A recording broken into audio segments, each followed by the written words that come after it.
We can graph this system of inequalities by drawing two separate lines and then shading one of the regions that we're going to mark off. Notice that I've made one of these inequalities red and the other green. And notice also there's a slight difference. This inequality has a strict inequality, a greater than symbol. The important thing is there's no line under this, so this is going to be a dotted or a broken line.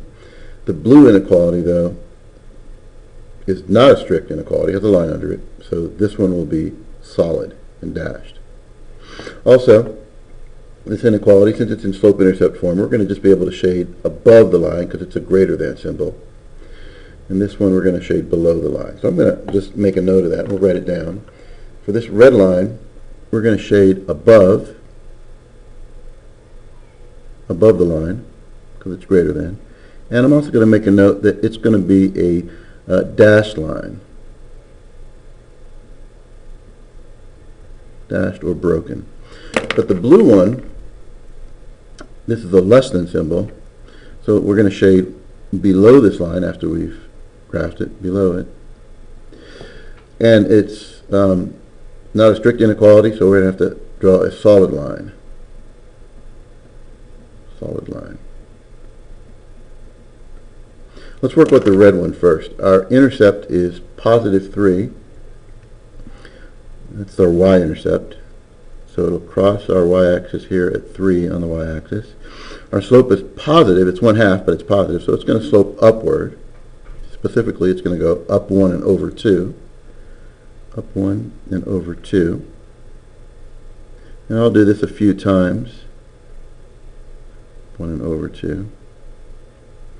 And I'll also make a couple of points down here. I could go all the way across the paper, but I want to do this a little quicker. Okay. Of course, our line goes on forever, and we're going to show that by putting arrows on both sides. Remember that we have to make this a dashed line or a dotted line.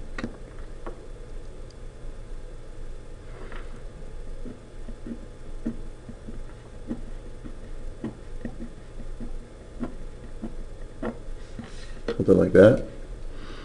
Let's put the arrows to make sure that we show that this line goes on forever. We just ran out of space.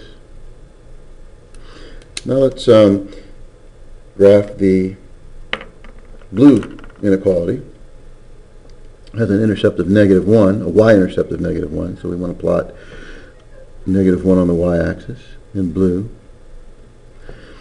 This time our slope is negative, so our line is going to slant downward as we move from left to right, kind of like this. Specifically, it's going to go down 3 and over 2. Down 3 and over 2. I'll do that a couple of times. Down 3 and over 2. The more of these we have, the more accurate our line will be. Remember, the line goes on forever, so I can also go up 3 and over 2. It turns out we already have a point here. That's good. Up 3 and over 2. I'll do it one or two more times. Okay, that's good enough. So remember, this one, though, is solid because we do not have a strict inequality. We have that line under there. So a solid line here.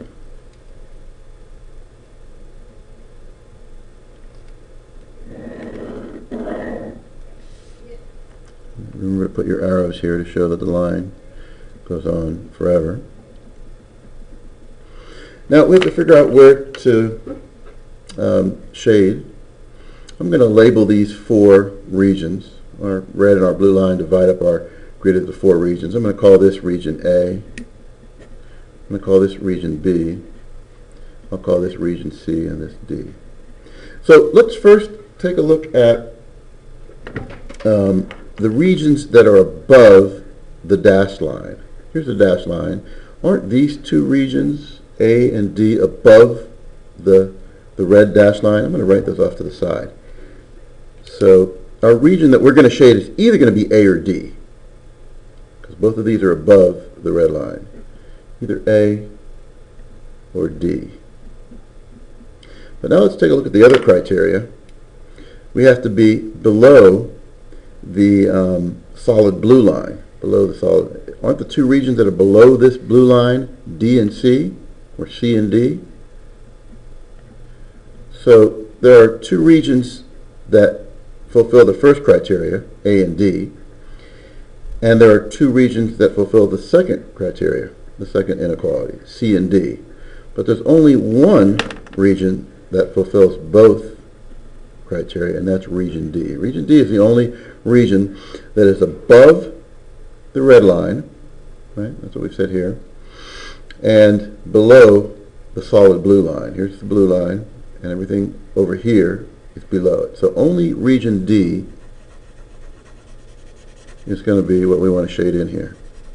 That's good enough. You don't have to be too precise with that. Of course, we can choose a point that's within this region, and we can test it. And since we have fractions here, I'm going to choose a point that has an x-coordinate of a multiple of 2. It doesn't have to be 2. It could be 2 or 4 or -2 or -4. So let's choose, let's see, this point here, and this point here is a multiple of 2. It's -6, -6, 2 actually. I'm going to make it darker. And we can test this just to make sure that we're in the right region. 2, 3, 4, 5, 6. So this point right here is -6, 2. -6, 2. I'm going to write that right here. This is just a check to make sure that we're right. So I want to use, and I'm going to write x here and y here. I'm going to replace the -6 and the 2 into both of these inequalities one at a time and see if we end up with a true statement. And if we do, for both of them, that means that this is the correct region. So I'm going to write the red inequality, if I have room here, I think so, yeah. I'm going to write it as, I'm not going to write y is greater than 1/2. I'm not going to write the x, I'm going to write that in a second, but plus 3. So instead of the y value, I'm going to put 2. And instead of the x value, I'm going to put -6. Again, this is just a check. Let's simplify what we have here. This is just 2. And this is going to be, if I simplify this, -6 divided by 2 is -3. Okay, we can also write this as over 1. Okay, so this will be -6 divided by 2, which is -3. So when we have a multiple of 2 like that, it's easier and we don't have to deal with fractions when we're done.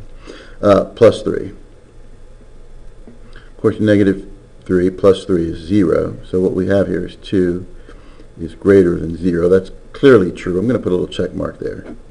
So we've checked it for that first inequality. Let's check for the blue inequality also. Make sure that that ordered pair, that this point, and any point that's in here, will also allow us to have a true statement.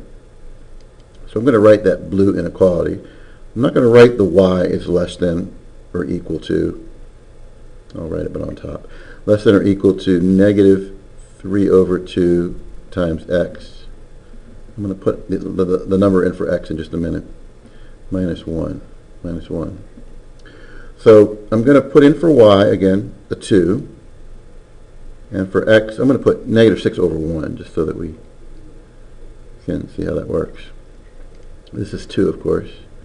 And this will be, let's simplify. This is -3 times -6, which is positive 18. And the denominator will be 2. So 18 divided by 2 is 9. And then -1. Of course, 9 minus 1 is 8. So we have 2 is less than 8, less than or equal to 8. So the question we have to ask is that a true statement? Of course it is. 2 is less than 8. So that ordered pair, and in fact every other ordered pair that we could have put in that's in this region, would give us true statements if we substitute them back in. So that's how we can check to make sure that we're in the right region. But our solution will be anything that's in this shaded region. Make sure also that if you have a strict inequality, your line is dashed. If you don't have a strict inequality, that your line is solid, and that you shade in the correct region.